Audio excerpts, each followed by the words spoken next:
Good morning and welcome to Monday's Market Outlook here at TGO Top Gun Options. My name is Matthew Buckley. My call sign is Wiz, and it is Army Navy Week. Big game on Saturday. My son Jack and I are flying up to Philadelphia. We'll be sitting, obviously, on the Navy side, and rumor is that the Commander-in-Chief is going to be there. So very, very looking forward to towards the end of the week. Obviously, the market's going to be closed on Wednesday of this week because of the funeral of President Bush, one of the youngest naval aviators ever to serve this country. Just a fine officer and a gentleman, and he will be missed. So that throws a little bit of chaos, not chaos, but a little bit of schedule changes into our full throttle week. If you haven't heard, this week we are opening up the doors to our squadron. We're going to move Wednesday's brief to Friday, probably at 10 a.m.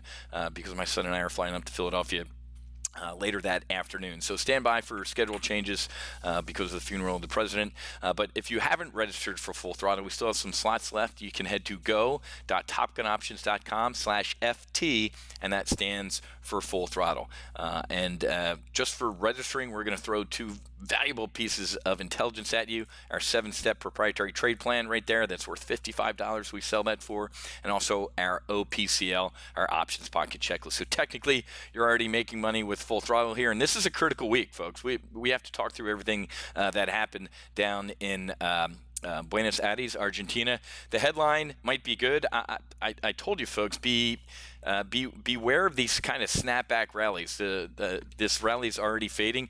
This isn't necessarily. It's not even a trade truce or a ceasefire. We're still firing, folks. This isn't a necessarily super news. So I get that the market was up 400 whatever points. That's a little bit of a short squeeze, and it's starting to fade. Now the Dow's only up about 295 points. So be very, very careful here, folks. You need to be make sure you come to our Full Throttle sessions, or at least watch the replays. And all the replays are going to be posted on this page right here. Go.topgunoptions.com/FT Full Throttle Replay. So one more time, if you can't make it to any of the sessions, as long as you register, you'll get access to this, but the direct page to watch the replays is right here, because this is a big headline in the journal. U.S.-China face thorny obstacles to lasting trade peace. We didn't get a lot of good here. The only good out of this, to be honest with you, is the willingness of the president to kind of negotiate. All right, and I'm going to share a headline with you that is really disturbing in a couple minutes here. But about 3-4 weeks ago, I said there's two paths to go. If the president is trying to contain China as a new Cold War foe, remember under 8 years of Barack Hussein Obama, the guy did nothing.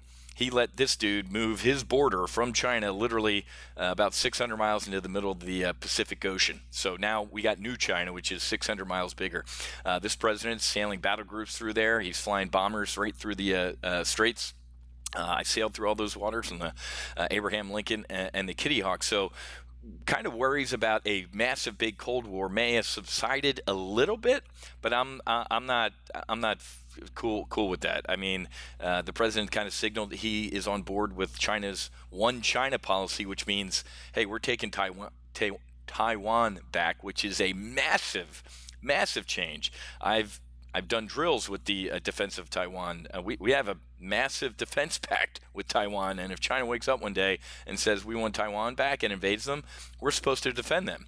But as we saw last week or a week and a half ago, when Ukraine got rammed by Russia and also seized their ships and their sailors, the president really didn't do nothing. He canceled a meeting with Putin. Very, very dangerous times we live in here, folks. But I got to be honest with you, it's not that good of a deal. So, and Goldman Sachs, you ready for this? Goldman Sachs today came out with a note that said, hey, guess what? There's about a 20% chance that we get something done in the next 90 days. And last Thursday night, China's PMI imploded to a 29-month low.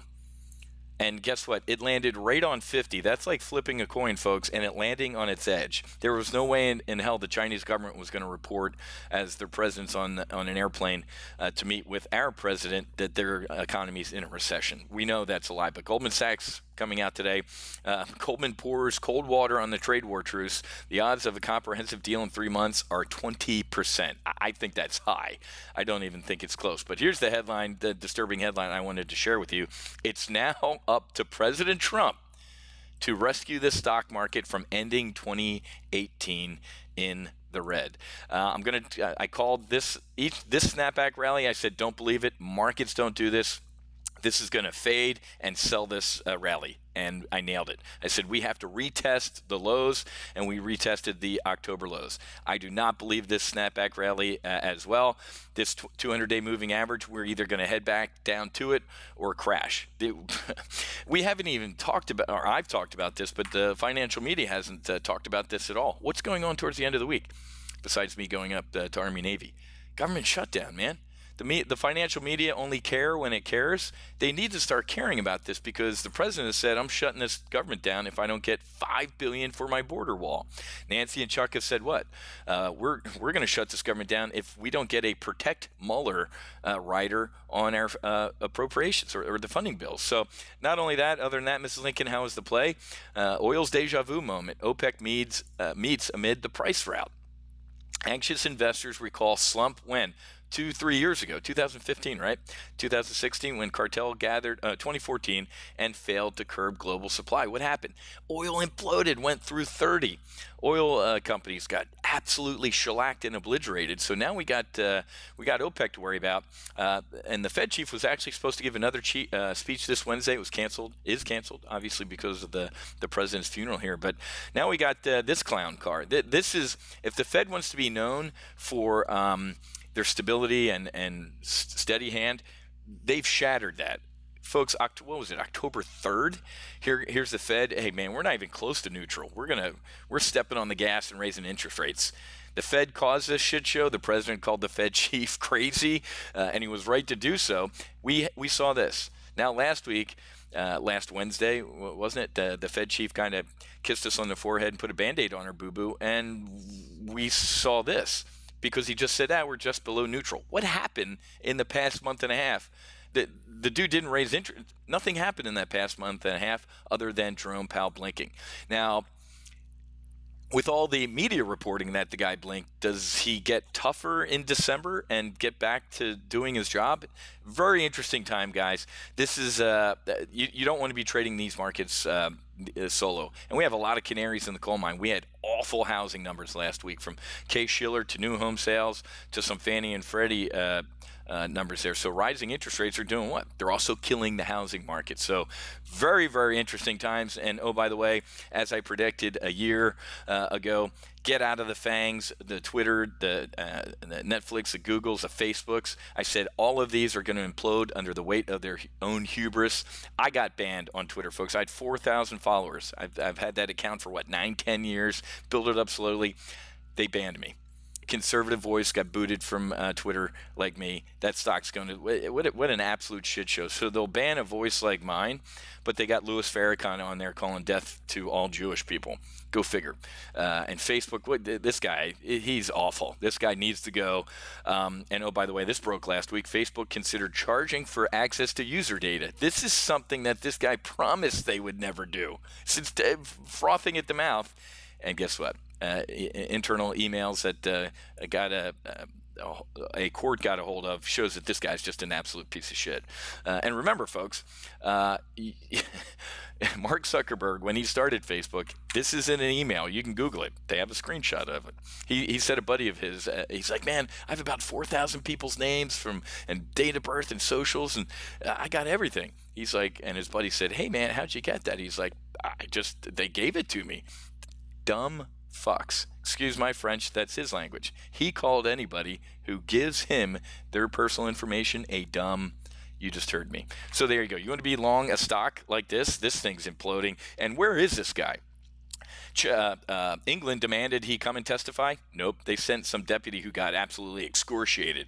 Mark Zuckerberg has been nowhere to be found. So get out, guys. Get out of these FANGs. They are awful. They are bad news. As I said since a year ago, that they're going to implode. The only quote unquote safe FANG, which isn't a FANG tech stock, is Amazon. We have a couple really beautiful bull put spreads on right here. So Amazon is definitely back here, folks, and very happy that we stuck with it. It was a little bit of a lucky strike moment there. So, all right, folks, I got to get going. I got to get ready for our weekly options brief. Be careful this snapback rally. I said we've called this, man. I don't believe this rally, and I believe that the market is a coiled spring and will explode on a trade deal. This ain't a trade deal, man. This ain't even a truce. In a truce, you stop firing at each other. We are still firing. And the impact in the next 3 months of us with our tariffs on China, maybe about 2% of their GDP, man. So China's hurting, and they're firing back at us too. So this isn't. People are still sitting across the table, you know, with one eyebrow raised, looking at each other. This ain't necessarily the best news for the market. I can be honest with you. So. I'm I'm still volatile to neutral in my strategic mindset, and I think we give a lot of this rally back. It's just this isn't that good news in my opinion. So anyway, grab your full throttle slot. We're going to get airborne tomorrow at 1 o'clock. Make sure, and it's go.topgunoptions.com/FT. Again, that stands for full throttle. That's where you need to register. You don't have to attend all the live trading sessions because, like I said, they will be posted on this page. Go.topgunoptions.com/FT. That stands for full throttle replay. And make sure you watch the first video that's posted on here. This is where I go through our 7-step proprietary trade plan, our methodology, and a little bit of background about me and Top Gun Options. So you have to watch this video before our 1 p.m. trading session tomorrow. And then I'll come out later in the week and let you know what we're doing as far as the rest of the week because of the president's funeral. Okay, have a great rest of your day. Happy hunting. Make sure you hedge, and God bless. I'll see many of my members in the brief here at 1 o'clock. We'll see you.